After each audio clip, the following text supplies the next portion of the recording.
GB হাসপাতালে কর্মরত senior চিকিৎসকদের প্রাইভেট প্র্যাকটিস বন্ধ করার অন্তরালে ভিন্ন গন্ধ খুঁজে পেয়েছে কংগ্রেস।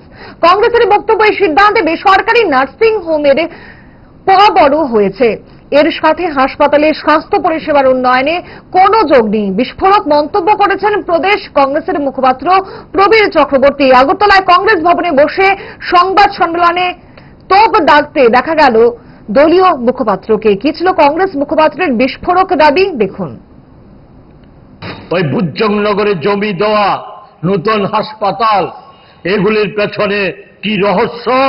আর এই যে বন্ধ করে দেওয়ার পেছনে আমাদের রাজ্যের তথাকথিত সকল নার্সিং হোম না হলে পরেও কিছু নার্সিং হোম, কিছু নির্দিষ্ট প্যাথোলজি, এদের বা কিছু কিছু ব্যক্তি সুবিধা পাইয়ে দেওয়ার যে কায়েমি স্বার্থ বা আর্থিক স্বার্থ, এই স্বার্থ জড়িত বলেই আমাদের অনুমান।